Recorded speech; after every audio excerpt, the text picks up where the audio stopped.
People love horror movies. From the painstaking anxiety that keeps us on the edge of our seat, to the gruesome deaths that fill us with joy. For some reason, we enjoy experiencing the corny lines, sudden jump scares, and creepy moments that make a horror movie what it is. But what happens when a movie contains all three without having a clear plot? What happens when a horror movie breaks the normal tropes to deliver something unique? What's up, nerds? My name's Noah Cannon, and you're watching The Novelty Corner, where we'll be examining why Skinamarink breaks the horror genre.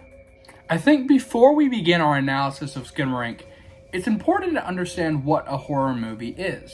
There are three things that make a horror movie a horror movie. Number one is it contains acts of physical or psychological violence.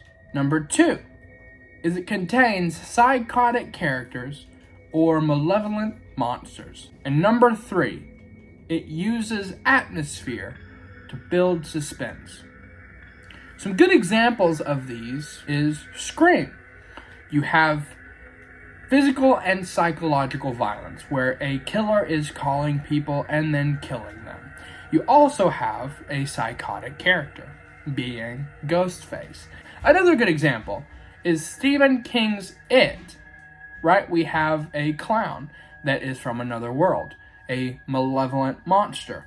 We see that these kids are going through psychological violence as this clown is using their fears against them. We also see the use of an atmosphere to build suspense, right? As we see these nightmares come to life. Enter Skinamarink, a $15,000 movie that hit theatrical release at the beginning of 2023, and it earned $2 million in the box office. But after watching it, I have to say, at first, I was perplexed. Why was it doing so well? Spoiler warning for anybody that wants to watch the movie. This video is going to be semi-spoiler, so just be aware. But you see, we start off the movie with a simple premise. Two kids wake up in their home to find that their parents are missing and all of the doors and windows in the house are gone. When the movie first opens, we're greeted with the little boy in the film, Kevin, falling down the stairs and hitting his head, with Kaylee saying it was a sleepwalking accident. But we don't ever see this. In fact, we never see the two main characters at all. Throughout this almost 2-hour movie, we're presented with grainy VHS-style footage of hallways, bedrooms, TVs, and an occasional leg from a kid wandering around the house. And through barely legible sound cues, we piece together what's happening. Pretty soon it becomes apparent there's something else in the house, something lurking in the dark with malicious intent. And that's the movie. Barely any voice lines, monster encounters, heck, there's scraps of plot here. So what makes the movie so scary? Let's reiterate the 3 points I made earlier about horror movies and see how Skinamarink manages to flip those on their head. Number one, acts of physical or psychological violence.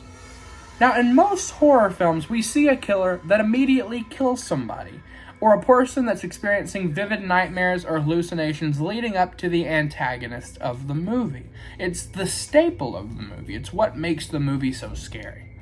However, in Skinamarink, we don't know if the entity is trying to cause them harm until about an hour into the film. In fact, the only danger that presents itself for half the movie is that the lights are periodically turning on and off throughout the house, which in a sense becomes the psychological violence of the movie. The use of the fear of the dark also aids in keeping the tension high without having a visible danger, by making you squint your eyes to gauge if there's something in the shadows. The absence of a violent enemy actually creates a unique tension that pushes the film forward in an amazing way. Which brings me to my next point. Number two, contains psychotic characters or malevolent monsters. Now, the monster present in the film is based off of an idea rather than a standalone character.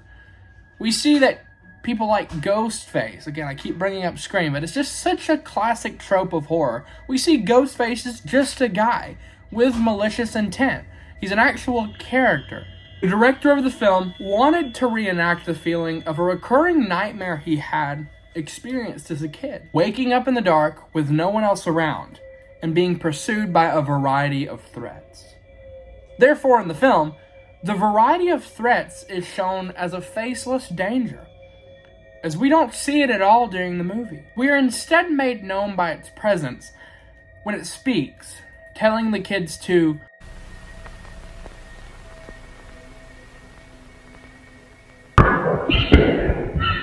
these lines unravel, distorted and sometimes hard to understand, which builds the atmosphere of uncertainty as to what or who the monster is. Much different than other horror films, where the antagonist is made clear from the beginning, a lot of the time being the face of the movie.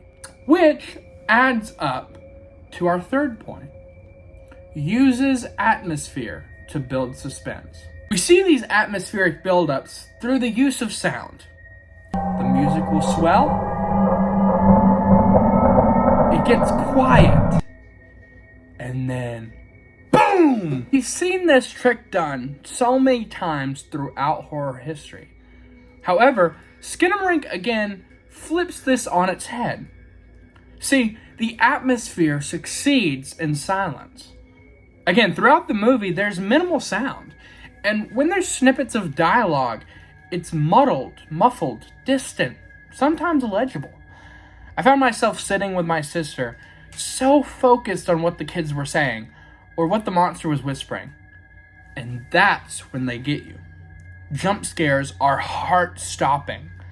I found myself pausing the movie to get up and walk around to calm myself down, something that's been drowned out over the years by cheap jump scare tactics used over and over in media today. In short, Skinamarink is a divisive film for horror fans that plays with the concept of minimal set pieces to create eerie uncertainty. Their use of a faceless entity with no known motives creates an awareness of every dark corner and every line uttered in the piece, and the quiet nature of the sound design begs to be analyzed and keeps you in a constant state of claustrophobia and anxiety. Skinamarink takes the idea of horror and breaks the genre by providing a new look on what horror can look like. Suffice to say, it is a very controversial film. I found myself intrigued and enraptured by the endless clips of walls and hallways, while my sister fell asleep about halfway through the movie.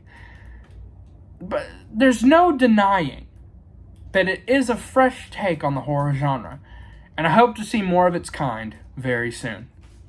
This has been the Novelty Corner, and if you want to build difference, be sure to hit that subscribe button and like the video to push out this amazing film to others. And thanks for watching.